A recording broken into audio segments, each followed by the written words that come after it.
तुम नहीं चला रहे हो, प्राण चल रहा है, इसका मतलब कोई चला रहा है, और जो चला रहा है वही तुमको जिला रहा है, वो तुमको नहीं दिखता है। तभी इससे प्रत्यक्ष क्या हो सकता है? पर मंद बुद्धि को इस प्रकार का संशय हो जाता है।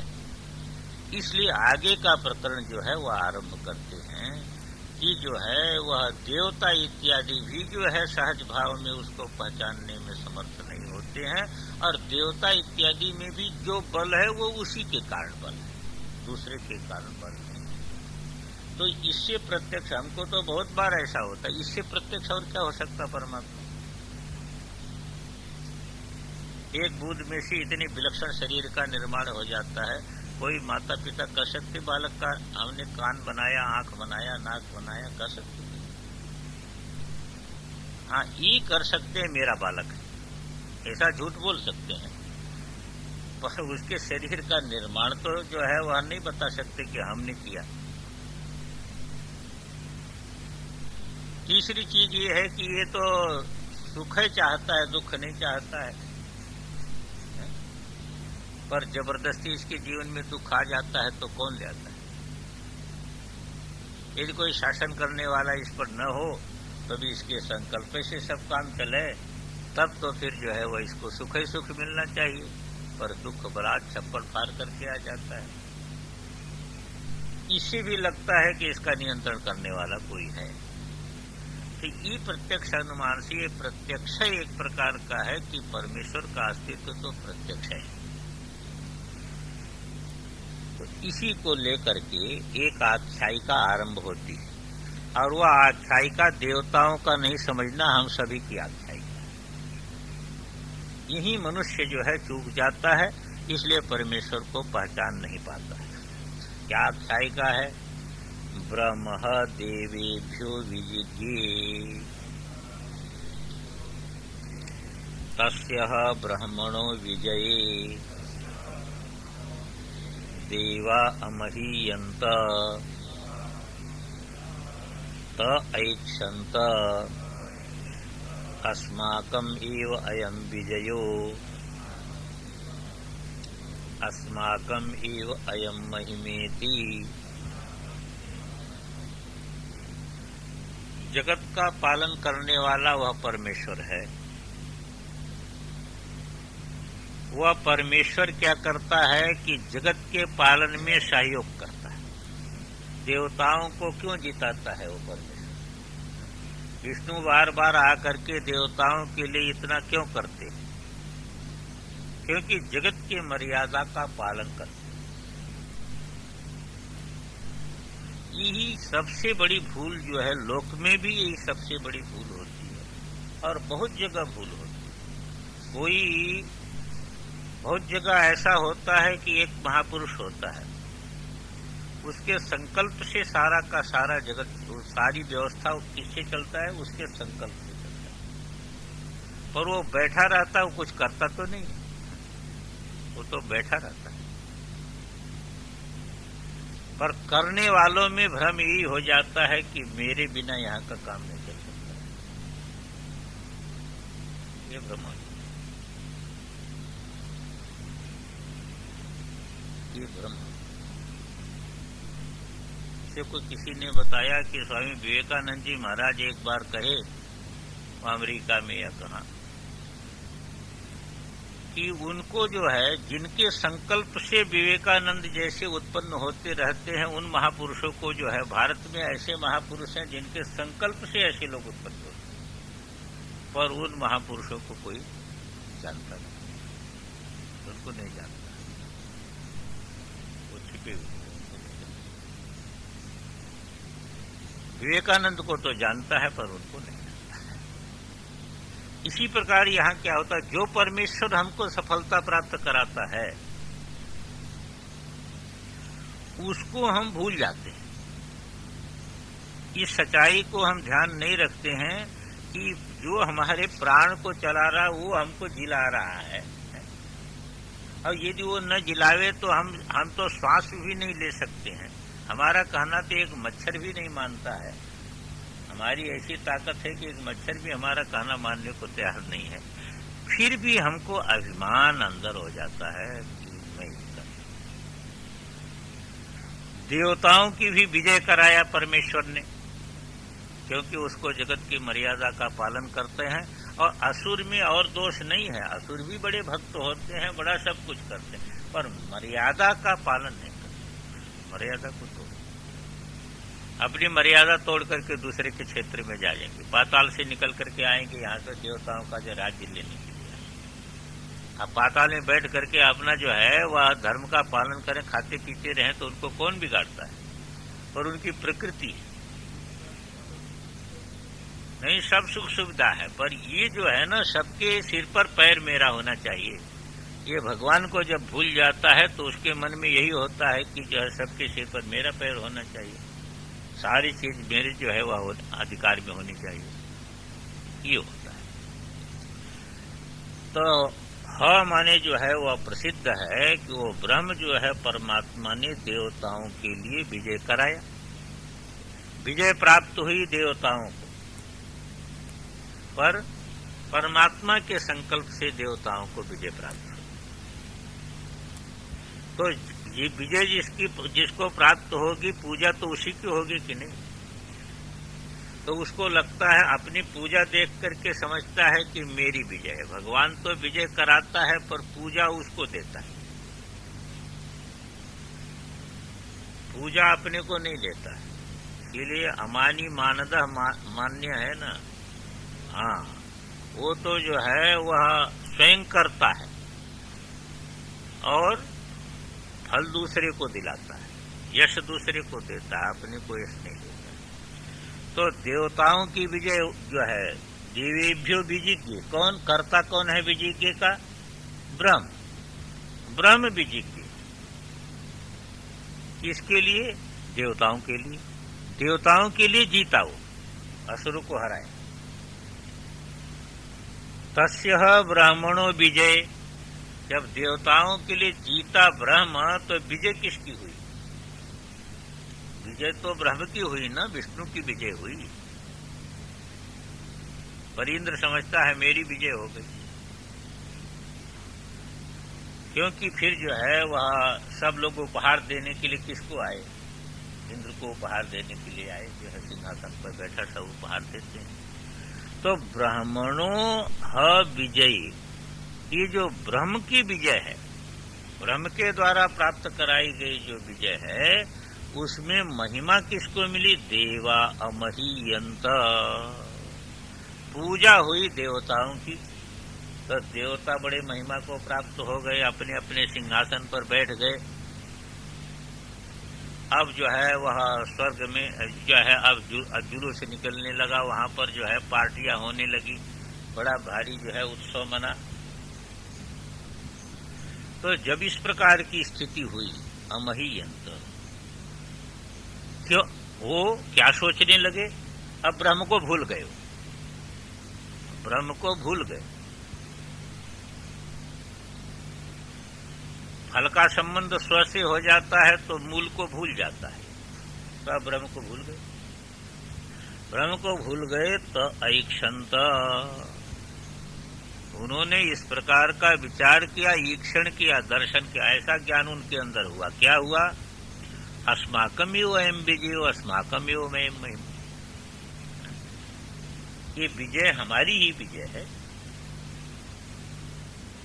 क्यों तुम्हारी विजय है? महिमा हमको मिल रही है, सब पूजा मुझे मिल रही है।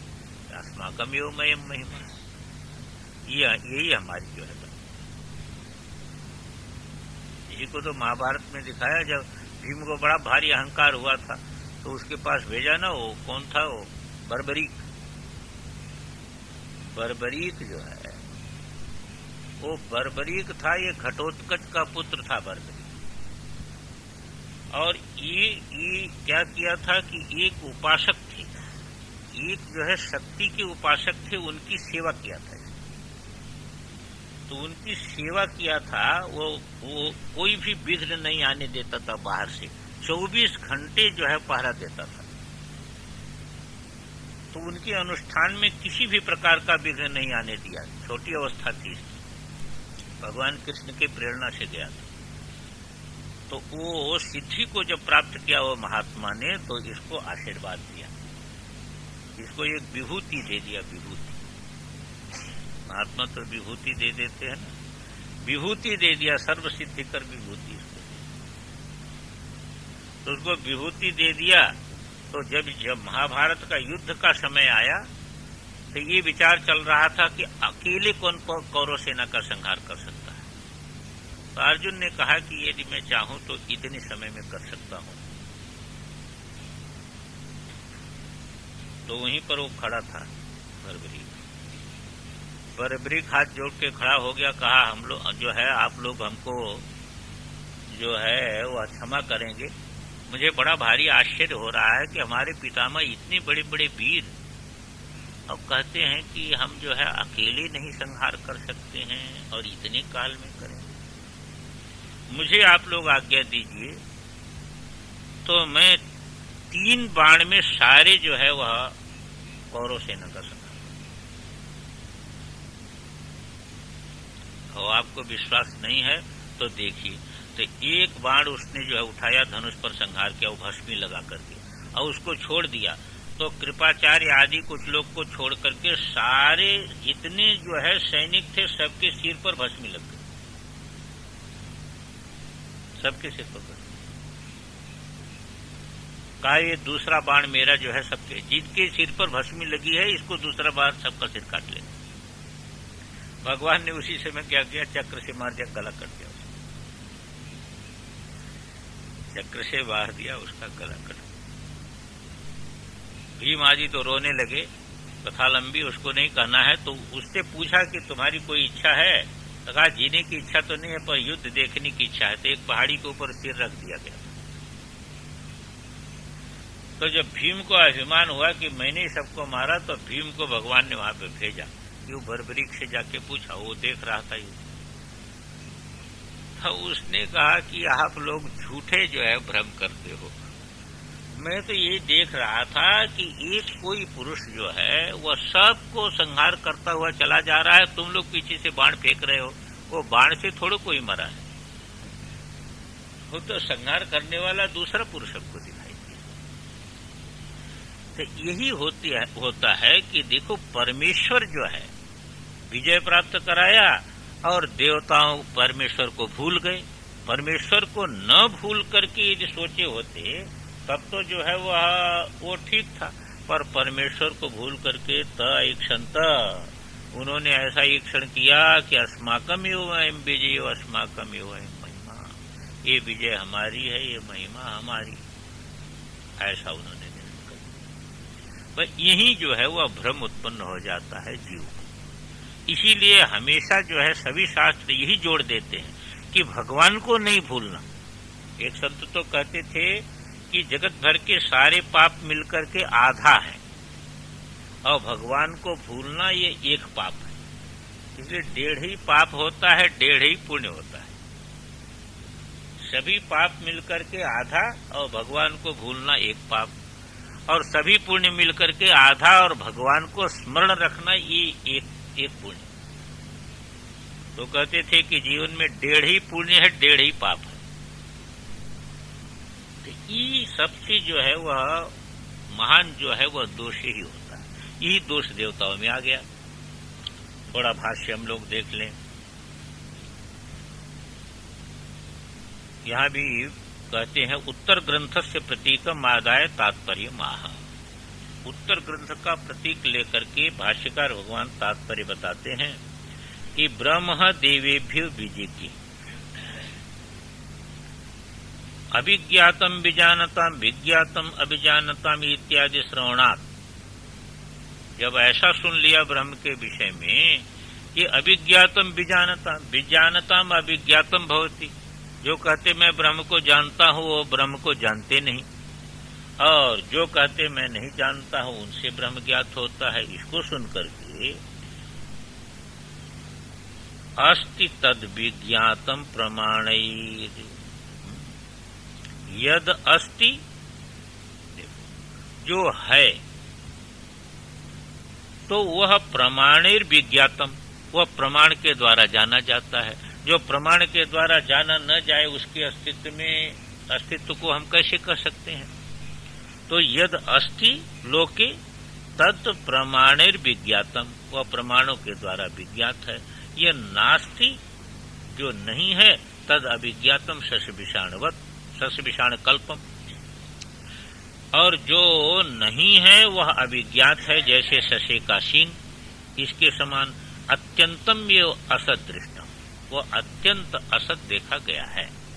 तो दो कोटि हो गई, जो प्रमाणों के द्वारा जाना जाता है वह है, और जो है ही नहीं वह तो प्रमाण के द्वारा जाना नहीं जा सकता, इसलिए वह असत है।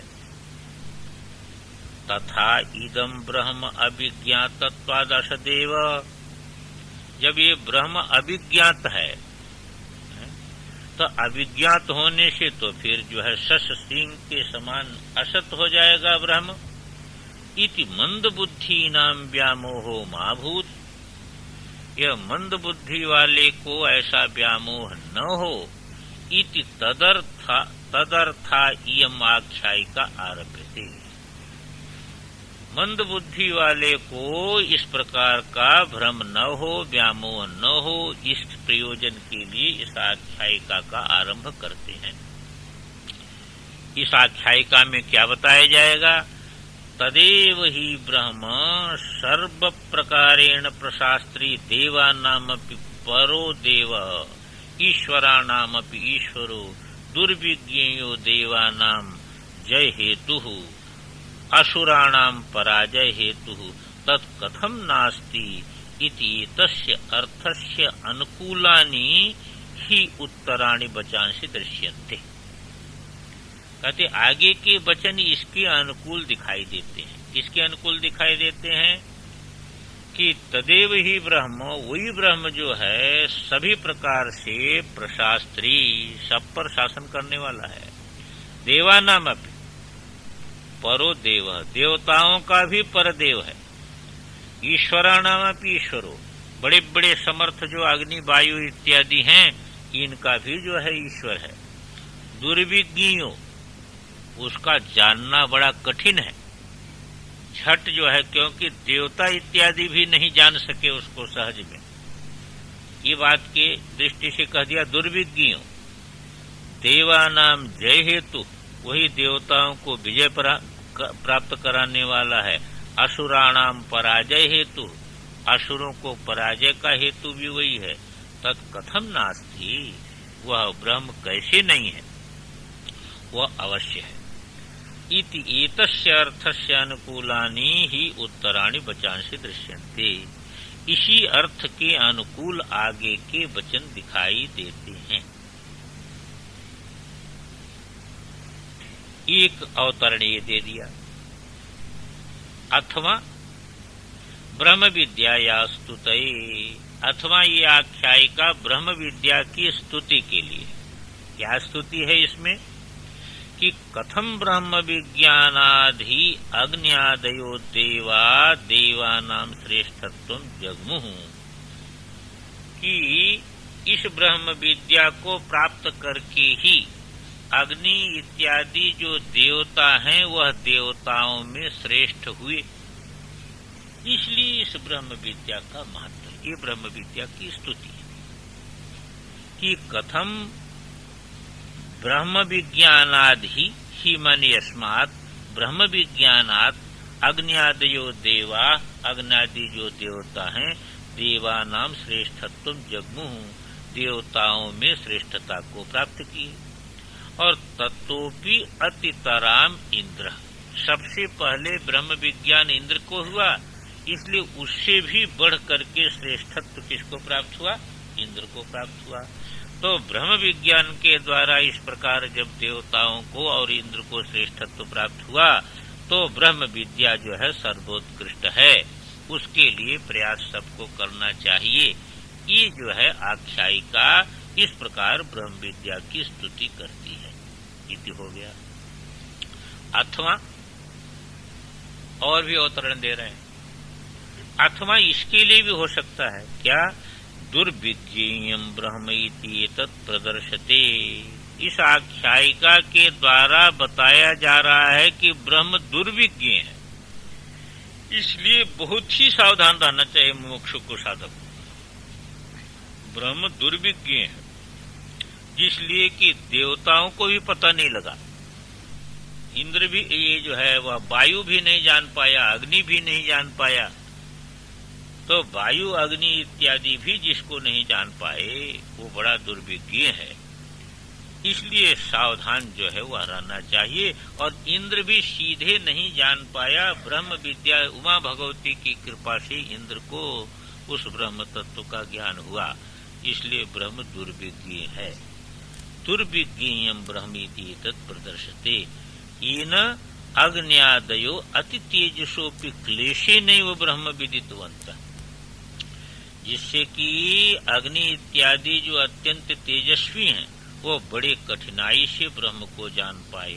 तथा इंद्रो देवानाम ईश्वरोपि, इंद्र जो देवताओं का ईश्वर है, ईश्वरोपि सन, ऐसा जो है वह हो करके भी बड़ी कठिनाई से जान पाया। थोड़ा सा अवतरण देख लें। अभिप्रेतम तात्पर्यम आह।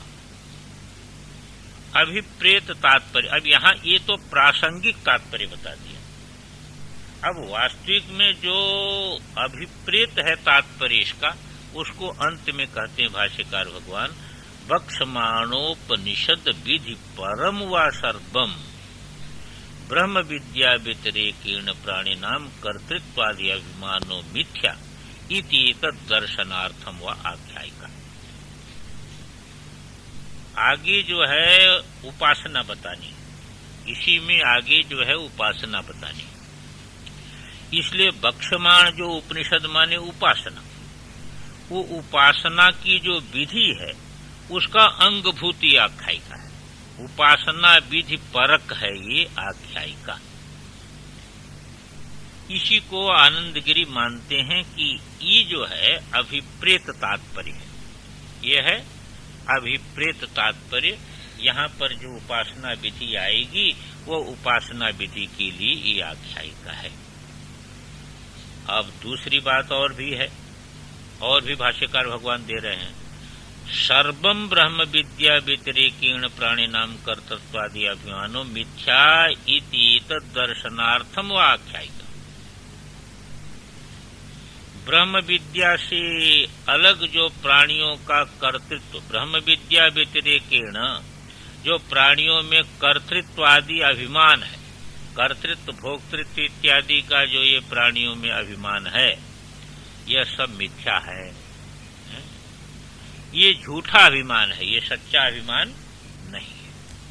तो ये सच्चा अभिमान जो है उनका नहीं है, झूठा अभिमान है। एक ही दृष्टा है, एक ही पुरुष है। पर जो ये अभिमान कर्तृत्व इत्यादि का है ये मिथ्या है, उसको बताने के लिए ये आख्यायिका है। कैसे? यथा देवानाम जयादि अभिमान तद्वत्। जैसे देवताओं को विजय का अभिमान हुआ था कि हमारी विजय हुई, पर उनका अभिमान कोई काम करने वाला नहीं हुआ, वो अभिमान मिथ्या था। इसी प्रकार ये जीव में जो कर्तृत्व भोक्तृत्व अभिमान है ये मिथ्या है। अब इसका अर्थ कल करेंगे, आज इसका समय हो गया। थोड़ा आनंदगिरी भी है, उस पर विचार करें। ओम पूर्णमदः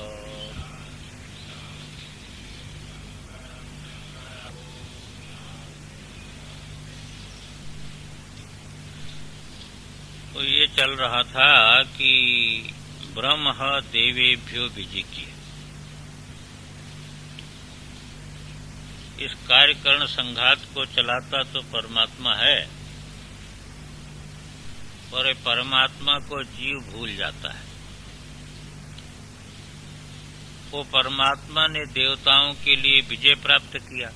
भाष्य में देखें, ब्रह्म यथोक्त लक्षणम परम ब्रह्म किल देवेभ्यो अर्थाय विजिज्ञ जयम लब्धवत।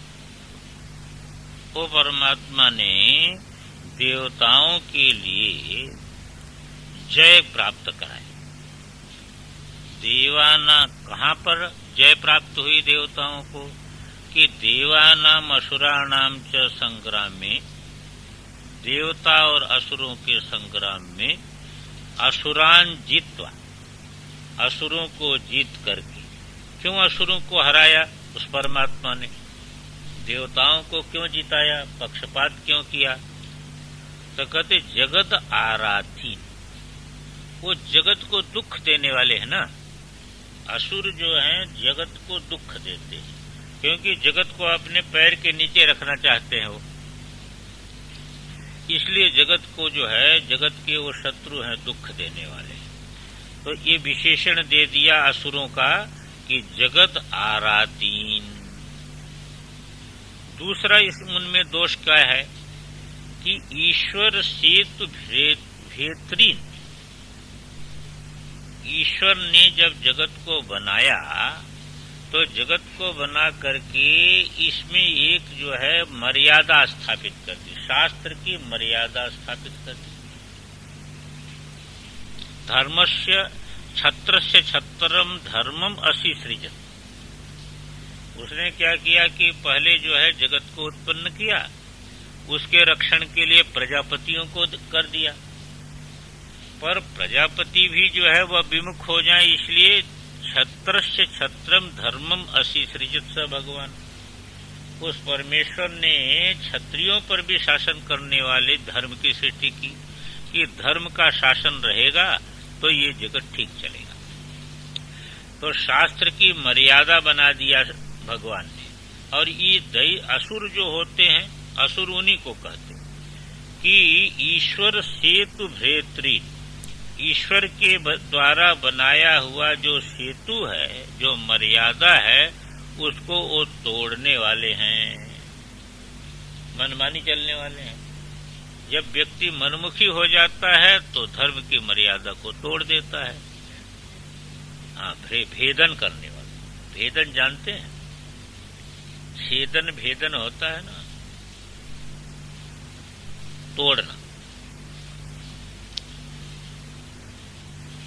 तो सेतु माने बंधा, मर्यादा।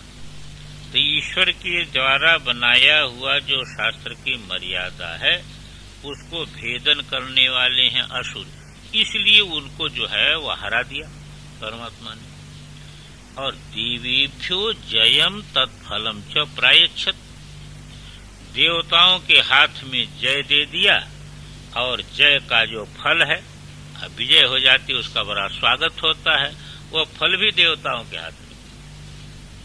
काम तो स्वयं किया है? पर फल भी दे दिया, जय भी दे दिया देवताओं। वो काम करके अपने गायब हो जाता है, उसके लिए, इसलिए लोग उसको देख नहीं पाते, समझते हैं कि मेरे ही जय है। तो जयम तत्फलम च प्रायच्छत, क्यों ऐसा किया? जगतस्थेम ने, वो जगत के परिपालन के लिए, मर्यादा में जो शास्त्र मर्यादा के अंदर रहने वाले हैं उनको जब जय मिले, उनका जो है पालन हो तो जगत का पालन होगा, और उनका पालन न हो तो जगत का पालन नहीं होगा। असुर जो है इसको तोड़ देंगे, इसलिए जगतस्थेम ने तस्यः किल ब्रह्मणो विजय, ये जो ब्रह्म की विजय है उसमें देवा अग्न्यादयो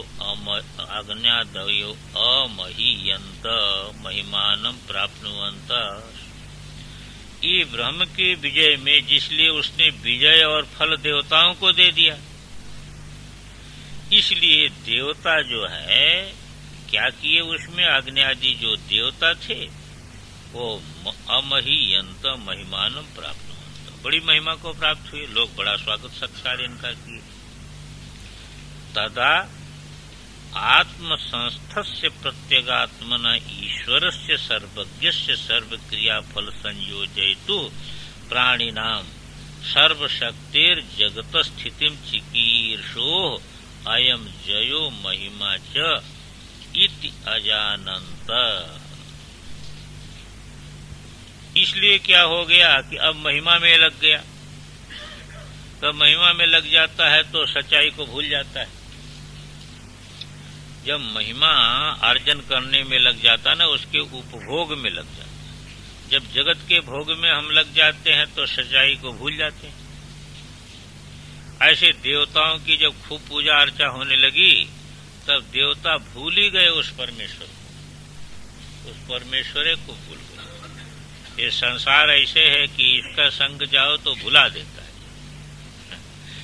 ये झूठे पर चलता है ना, इसलिए सच्चाई को भुला देता है, सच्चाई को कभी प्रकट नहीं होने देता। कहाँ सच्चाई को प्रकट होने देता? देखो शरीर देखता है तो शरीर की तरफ देखो, जब शरीर बड़ा दिव्य दिखता है, देवता के समान दिखता है ना, इसमें बड़ा आकर्षण दिखता है। और इसका जरा चमड़ा उतार दो तो तब कैसा दिखता है,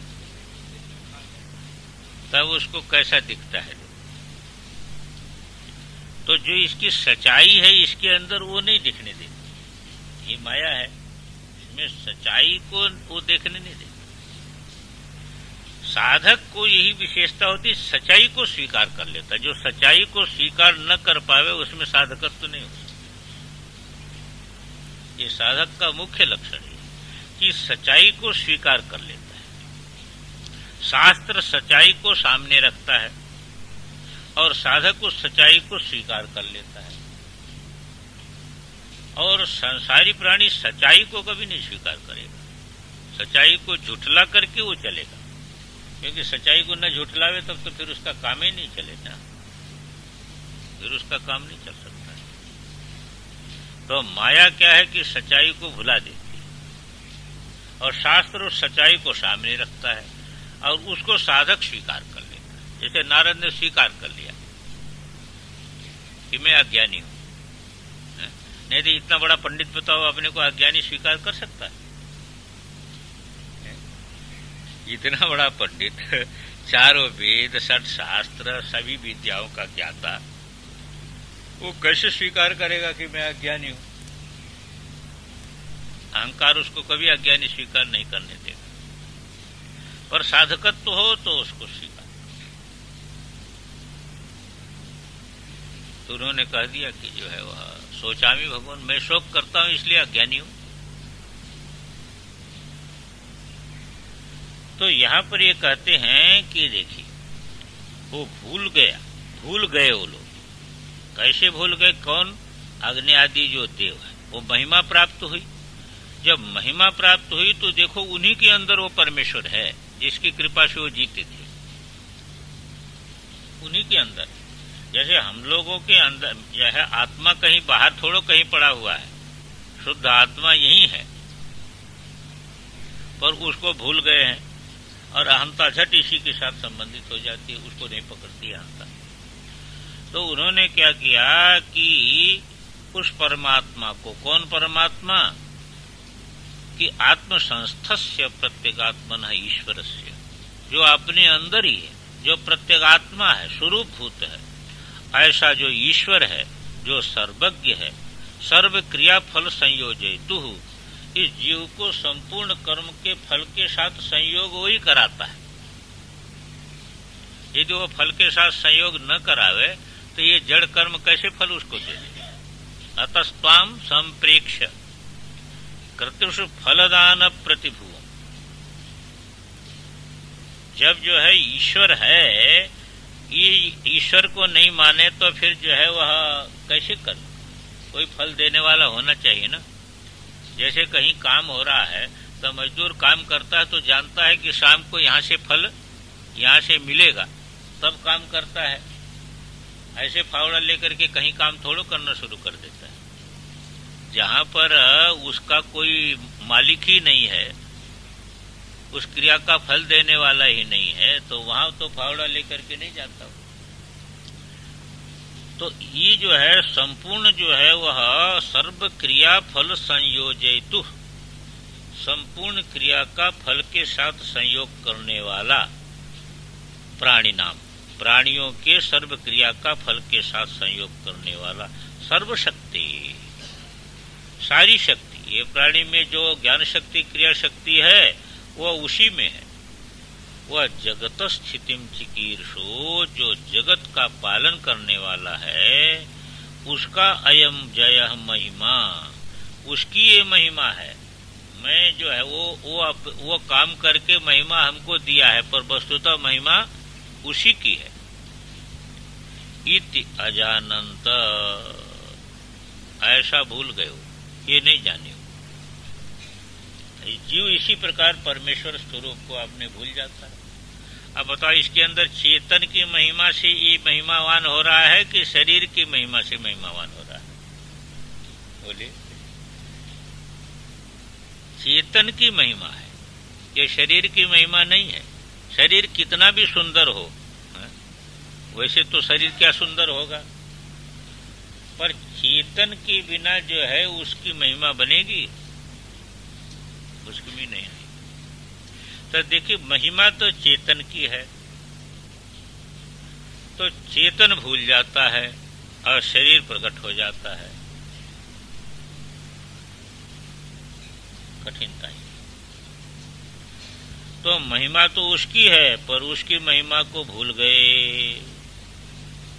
तो ते देवा ऐक्षंत, जब महिमा को भूल जाता है, अपने स्वरूप को भूल जाता है, तब क्या होता है? वो देवता ऐक्षंत ईक्षितवंत, क्या सोचा उन्होंने? अग्न्यादि स्वरूप परिच्छिन्न आत्मकृतो अस्माकम एवं विजयो अस्माकम एवं महिमा, कि ये जो परिच्छिन्न स्वरूप, जो अग्नि इत्यादि रूप में जो परिच्छिन्न स्वरूप उनका था, इसी परिच्छिन्न स्वरूप को लेकर के उन्होंने ये समझा कि अस्माकम एवं विजय अस्माकम एवं महिमा, हम लोगों की ही ये विजय है, हम लोगों की ही महिमा है। इसी दोष को दूर करने के लिए भगवान गीता में कहते हैं मामनुस्मर युद्ध। व्यवहार तो सब करो तो, पर मुझे भूल करके नहीं करना। मुझे भूल करके करोगे तो फिर माया पकड़ लेगी। और परमेश्वर को देखिए, अपने चैतन्य स्वरूप में निष्ठित होकर के सारा व्यवहार जो ये हो रहा है, तो व्यवहार कहाँ पकड़ रहा है? व्यवहार नहीं पकड़े। पर जहाँ शरीर इत्यादि के साथ अपने को संबंधित मानते, तहाँ व्यवहार पकड़ लेता है, वही पकड़ेगा, वही पकड़ लेता है व्यवहार।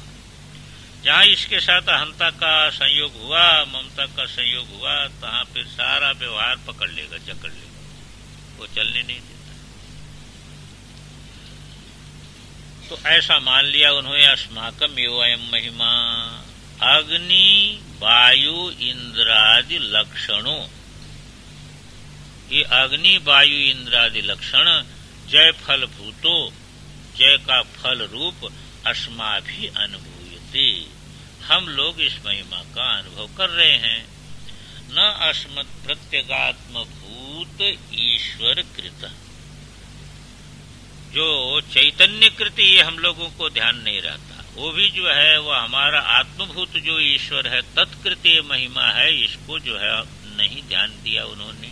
इति एवं मिथ्याभिमाने क्षणवताम, देखिए इति के बाद पूर्ण विराम है किसी है? पूर्ण विराम होना चाहिए, क्योंकि वहां समाप्त हो गया। अब ये एवं का संबंध अगले उससे है, ये अगले जो है, अगला जो है उसका अवतरण है। एवं मिथ्याभिमाने क्षणवताम, इस प्रकार जो है मिथ्या अभिमान जो है का विचार करने, मिथ्या अभिमान का ज्ञान रखने वाले, मिथ्या अभिमान करने वालों के लिए वो परमात्मा ने सोचा कि ओहो ये तो ठीक नहीं है, ये तो गड़बड़ा गया इनका काम। तद्धैषाम बीजज्ञौ तेभ्योः प्रादुर्बभूव तन्न व्यजानत किमिदं यक्षमिति। तद ब्रह्म, वो जो उनका अंतरात्मा जो है, प्रत्यगात्मा रूप जो ब्रह्म है, वह येषाम बीजज्ञौ, इनका जो है मिथ्या ईक्षण, इनका जो गलत विचार को जाना उसने, क्योंकि वो अंतरात्मा ही है, उससे तो छिप नहीं सकता। जब अपनी बात आप अपने से नहीं छिपा सकते तो परमात्मा से कैसे छिप सकता? वो तो जो है आपके अंदर ही है। तो उसने जान लिया कि देखो इनको अभिमान हुआ, और उस परमात्मा का को दयालु कहते हैं। क्यों दयालु कहते जानते हैं? आजकल तो लोग गाली देते, इतना दुख जगत में हो रहा है, पर परमात्मा किसी का दुख दूर नहीं करता है। ये जीव का सबसे बड़ा शत्रु है अहंकार। अहंकार जीव का सबसे बड़ा शत्रु है, और परमात्मा अहंकार खाता रहता है जीव का। इसलिए परमात्मा से बड़ा दयालु कोई नहीं। सबसे बड़े अपने शत्रु को जो मारे, तो उससे बड़े दया करने वाला कौन हो?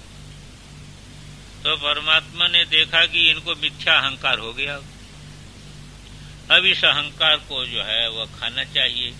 इस अहंकार को नहीं खाएंगे तो फिर ये इनको फिर ले जाएगा, हार में ले जाएगा इनको। फिर दैत्य जो है इसको पराजित करेंगे। साधक यदि परमात्मा को भूल जाए तो काम क्रोध आदि उसको पराजित किए बिना कभी रहेंगे नहीं। इतना आप समझिए, क्योंकि साधक का बल एक ही है, बाकी कोई रक्षा नहीं करेंगे। ये बुद्धि इत्यादि कोई रक्षा नहीं करती। भगवान की सारी सेना कौरवों की तरफ से लड़ती, वो कौरवों की तरफ से लड़ती, पांडवों की तरफ से नहीं लड़ती। आपको ये कोई सहायता करने वाले नहीं, इसलिए इनके विश्वास पर जीत नहीं हो सकती। ये इंद्रियां, मन, बुद्धि, इनके आधार पर आप सोच लें कि अहंकार के आधार पर हम जगत को जीत लेंगे, तो इससे बड़ा धोखा कोई हो सकता नहीं। परमेश्वर के आधार पर जीत हो सकती, क्योंकि परमेश्वर ही एक सबसे बड़ा बल है, उसके आधार पर साधक जीत करता है। तो परमेश्वर ने सोचा कि ये तो मिथ्या अभिमान इनको हो गया, इस अभिमान को दूर करना चाहिए। तद येषाम बीजज्ञम, येषाम मिथ्येक्षणम, ऐसा समझना। इनका जो मिथ्या अभिमान है उसको जाना उसने, वो सर्वज्ञ है, उसको जाना। वी उपसर्ग इसलिए दे दिया कि सामान्य रूप में जानना एक चीज है, और जान करके उसका प्रतिकार करना तो विशेष ध्यान जब उधर आपका जाएगा तब आप जो है उसका प्रतिकार करते हैं। तो विशेष रूप में लक्ष्य किया उसने। लक्ष्य किया मतलब लक्ष्य ये किया कि ये अभिमान इनका दूर होना चाहिए। तो कैसे दूर होगा? तो लोक में जो है एक कहना है कि कोई क्रोध आ जाए तो उसको धीरे से आप समझाओ तो और जोर से बोलने लगता है, और जरा उससे ज्यादा अभिमान लेकर के उसके सामने खड़े हो जाओ, चुप हो जाते। उससे ज्यादा अभिमान जरा बनाओ, तब वो ठंडा पड़ता है, नहीं तो ठंडा नहीं पड़ता। सच्ची बात करने से ठंडा नहीं पड़ता, ये लोक में नीति। तो उसने देखा कि इनका अभिमान ऐसे तो टूटेगा नहीं, जरा ऐसा रूप लेकर के खड़े हो जाओ कि जिसके विषय में इनकी सारी शक्ति कुंठित हो जाए। ऐसा रूप बना के खड़े हो जाओ, वो तो है तो हृदय में ही हो, पर यही देखा जाए। ये कृपा शक्ति को आप लोग अनुभव करके देखते हो, कोई विशेष अनुभूति रूप में प्रकट होती है तब साधक को बड़ा भारी है। सपने में दर्शन हो जाए, स्वप्न में देवता का दर्शन हो गया, तब वेदांत की दृष्टि सन्निधि से स्वप्न का दर्शन क्या है? पर नहीं, वो ऐसा लगता है कि जो हम साधन कर रहे हैं ना, वो साधन का फलभूत मालूम होता है। ऐसा मालूम होता है, बड़ा भारी बल मालूम होता है। स्वप्नादेश कोई हो जाए, कोई बात जो है ऐसी हो जाए, या कोई ज्योति दिखने लगे, या नाद सुनाई देने लगे, तो क्या होता है कि एक बल हो जाता है, क्योंकि विशिष्ट का इसको अभ्यास है, सामान्य को तो पकड़ नहीं पाता है। तो ऐसे उसके अहंकार को भी दूर करने के लिए क्या किया उसने कि तेभ्यो प्रादुर्बभूव, एक ऐसा स्वरूप बना करके सामने खड़ा हो गया। ऐसा विलक्षण जो है तेजो में स्वरूप बनाया कि उनकी नेत्र काम नहीं करे, अब उनका अहंकार जो है, उनके अहंकार को झट ठेस लगी। तन्न वेजानत किमिदम यक्षमिति, उसको देख करके अहंकार तो ठंडा पड़ा, पूजा भाव उत्पन्न हुआ। उस प्रकाश पुंज को देख करके एक पूजा भाव उत्पन्न हुआ। ये लोग कहते ये यक्ष, ये जो पूज्य मालूम हो रहा है, ये क्या है ये नहीं जान पाए, कौन है ये पहचान नहीं पाए। हमारा अंतरात्मा जो है वह है, ये है, ये भी नहीं, ऐसा नहीं पहचान पाए, उसको पहचान नहीं पाए कि ये कौन है। तो विशिष्ट रूप में प्रकट हो गए।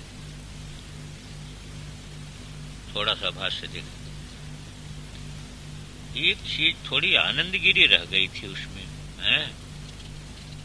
लेकिन आनंदगिरी ये दूसरा कर लें तब उसके बात करें कि तद्ध किल येषाम मिथ्येक्षणम विजज्ञो विज्ञातवद ब्रह्म। तद माने तद ब्रह्म, ह का अर्थ कर दिया किल, येषाम था मूल में, तो येषाम का संबंध बंधा, क्योंकि येषाम तो जो है वह षष्ठी हो गई, तो ये